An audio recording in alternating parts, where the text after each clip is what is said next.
reiterate something that Jamie did say. Yes. There is a lack nowadays of the courtesy flush.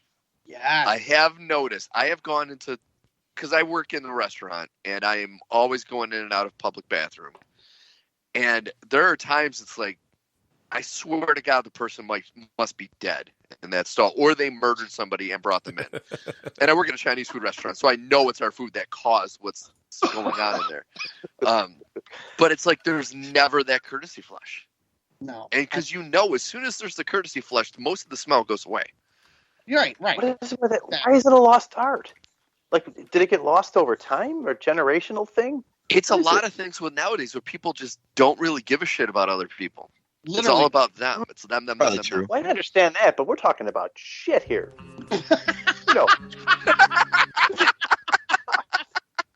That needs to be the title of this podcast. Well, yeah. We're talking about shit you want to smell here. that too? I don't want to smell it either. It's like that line from Grandma's Boy, though. Everyone likes their own aroma. It's good. I remember, Keith, do you remember one time, this is going way back, we're at Grease Ridge Mall. You drove, and I made you leave Grease Ridge Mall and take me home. No. So I had to take a dump. I don't remember that at all. I want our listeners to hear what a good friend Keith is. So we're going down Hard Road, right? All of a sudden, Keith starts going 40 miles per hour, 30 miles per hour, 20 miles per hour. I'm like, get the way. He thinks it's funny. I'm ready to shit in his car. That does sound like something. And Grease Ridge Mall, for those of you that don't know, is about a 25 to 30 minute drive from Jamie's house. Yeah, it's fun. So you were already sitting on there for 30 minutes before Keith started slowing the car down. And I think it was around Christmas time, so it was like we parked real far away and everything. And percolating. But you know what? I held it in. I'm not going to go in a public bathroom and start making fucking free willies in the toilet. See, my problem was never going in the bathroom and like what people would think of it. I'm just a neat freak, and I'm kind of a germaphobe. Me too. Yeah. And those things are disgusting. Like I can't put down enough layers of toilet paper before I sit down. Now, do you guys ever use those things in the bathroom? Sometimes a cellophane or a thing that you pull and. Yeah, absolutely. Yeah. I use it as a necklace. Some sort of hat. Yeah. No, I don't use those because it's not enough. I have to have 2 layers of toilet paper. Like it's got to be a double layer. I don't even want to feel the coolness of the seat. It's got to be like fully insulated. How about this? So like, you need a proper ass gasket of some kind. You know, like that's true. At work, we have automatic flush toilets, so I freaking bend over to put the freaking liner down or whatever. Ass gasket. I'll use that term. And then the sensor thinks that I've stood up as I'm trying to actually sit down, so I end up getting an involuntary bidet. Yeah, and those Wegman ones are violent. Yeah. Like that flush is violent. Have you guys ever used a bidet? Not on purpose. No. That will change your fucking life. Oh my God. Definitely a good experience all around. So, against the balls and everything. Yeah. Well, you don't need the after shower, you know? Right, exactly. Like in a particularly nasty business. Right. All right, I got to tell this story. I know that it's not really on topic. I got to tell this story. It just popped into my head. It's too goddamn funny. So, a concert a long time ago in the Blue Cross Arena, and with this crazy guy. I'm standing there washing my hands in the bathroom, and he's pissing in the urinal next to me, right? So the kind of guy he is, he turns to the left and starts pissing all over the guy's shoes in the stall because he thinks it's me, right? And some guy in the stall yells, "What the hell?" And he looks and goes, "Shut up, pussy." And he turns to his right, and I'm standing there washing my hands. He goes, "What the fuck? You're not in there?" I was like, "In where?"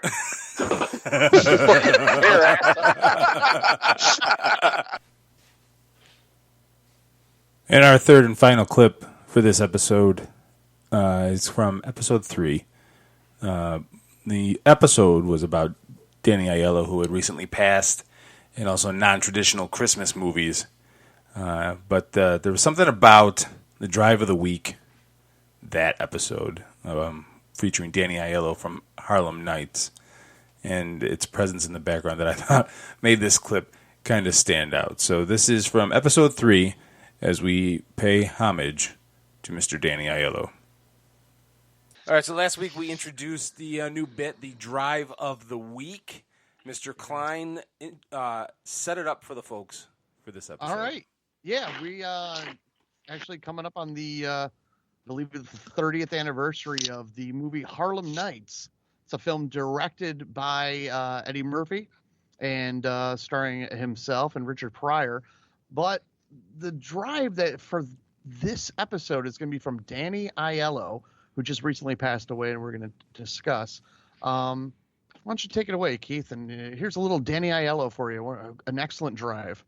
So when I see you guys with the fancy suits and cars and nice houses, and I'm living in a fucking hovel. Cars and nice houses, and I'm living in a fucking hovel. And I'm living in a fucking hovel. And I'm living in a fucking hovel. And I'm living in a fucking hovel. Good try.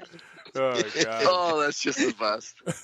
Oh, man, I so drove that. And I wish the viewers with could the see fancy it. suits, He actually put cars, his finger and nice up and just houses, and nailed I'm living in a fucking hovel.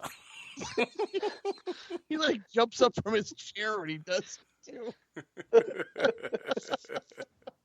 Oh, And the funny part, and what I loved about him in that movie too, is he played for those of you who have not seen Harlem Nights, he plays a crooked police officer, but he plays a very soft-spoken one.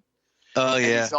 he has that air of he's like he can get crazy, but he never breaks and goes nuts except for that one scene. Like normally yeah. he's very even keeled, and that's like the one time he loses his mind. Like I don't remember if it was actually the first scene he's in the movie, but it's like it's where he's really like introduced, and he's talking to Richard Pryor. Richard Pryor comes home and he's like just waiting in his living room. Mm-hmm. And he just starts talking very soft spoken, and he's talking, and he's like, yeah, that's a nice suit. I buy off the rack. It's very, very, very like understated. Yeah, very quiet. He has a smile all the time. Yeah. So Have that you makes guys, that drive even better. Have you guys seen that movie recently by any chance? Oh yeah. I actually saw it maybe less than a year ago. It was on Netflix or something. How does it hold up? Because I remember when I saw it, I always thought it was overrated. I didn't laugh as much as I thought I would. It's not constantly funny. Like to me, the funniest lines in the movie come from Delarice and Red Fox, who are not in it very often. Right. Yeah. Because even like Richard Pryor, he's not funny at all. He plays a very subdued. Yeah, he's like the straight. He's the straight man for the whole thing. Yeah. But I mean, like, yeah, she's the funniest with the pinky toe and all that kind of stuff. It's hilarious. And Red Fox, just the little things he says under his breath, unbelievably funny. Oh, that guy's king. Oh, he's just the best. All right, so Tits. good, for goodness sake. I'm going through the filmography, and man, like after like 1992, it was like hard to come by anything with him. Well, no, yeah, Aiello. Who else?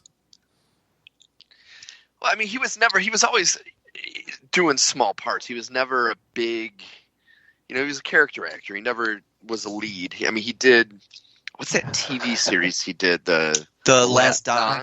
Yeah. That was like his biggest starring thing he ever did.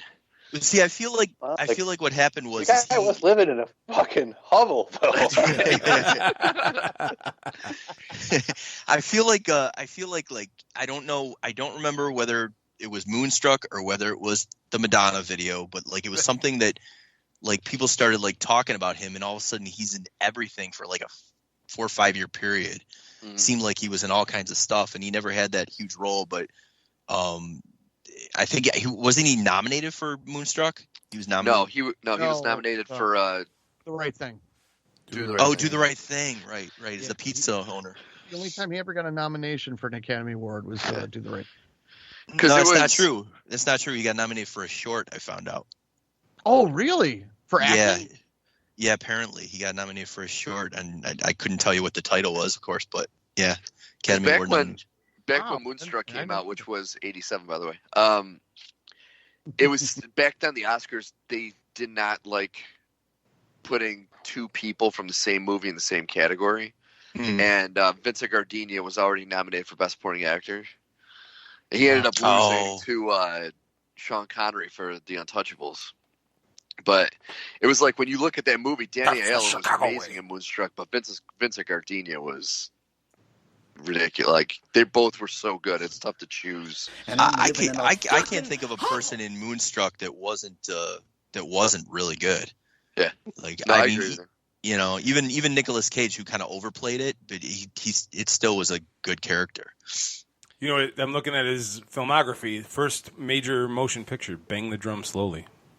Yeah, Yeah. Forgot he was in which that. is a phenomenal movie. What a way to start a career too, with being in a movie with Vincent Gardenia. You got Michael Moriarty and you got Robert De Niro, and that's one of De Niro's earlier. fantastic movie. I don't remember. Maybe it's because I've kind of tried to forget about The Godfather Part 2. But I forgot He's just he in was it for a there. minute. Yeah, I forgot he was even in But it. he at has all. the line where he he's ad-libbed choking it. out a guy and he says, Michael Corleone says hi.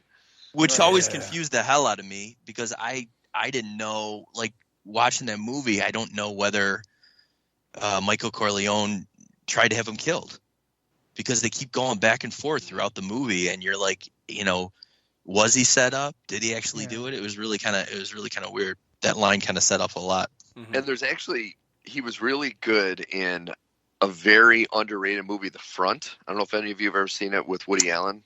I haven't. No, I have not. It's a he's true worked with story. Woody Allen a bunch of times too. Yeah, it's a true story about a guy who, Woody Allen plays a guy, Howard Prince, who was blacklisted during the McCarthy days.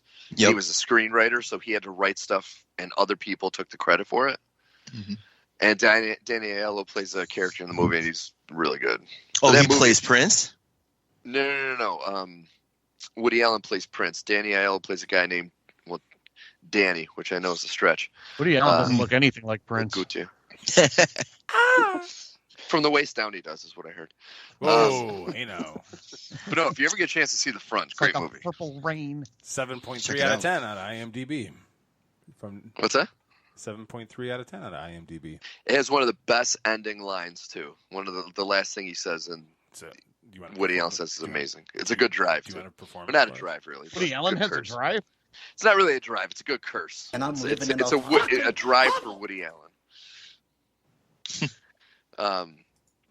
No, but Danielle, for those of you who have not seen either Do the Right Thing or Moonstruck, which are the two big movies he's known for, he's such a great actor. And I even love Hudson Hawk, which is a very Let's He dances in Hudson Hawk. Let's He talk a dances, little bit he about Hudson sings. Hawk.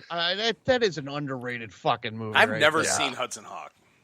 Oh, it's so good. That movie's great. I don't give a shit what anyone says. That movie's funny as all hell. Well, it got trunked because it was in Bruce Willis's heyday when he was a big action star, and everyone thought it was an action movie, but it's really not. It's a comedy that Yeah. has some action elements in it. Yeah.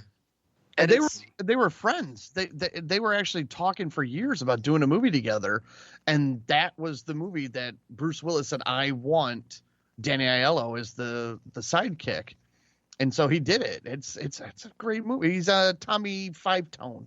It's funny as hell. he has one of my favorite lines in it. Fucking airbags in the back seat. You ever notice Danny Aiello's always had good drives? Oh, he does. He does have He's got a great voice. He's got a really good voice, Yeah. and so he really makes you feel the drive. houses, and I'm sounds living in so a bad. fucking hovel. Hope you enjoyed this best of montage episode of F That Noise.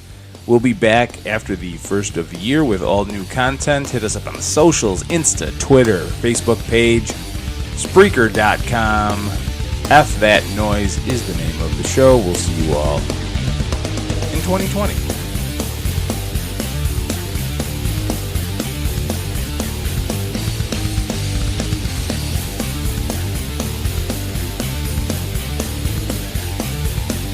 That's pretty much it.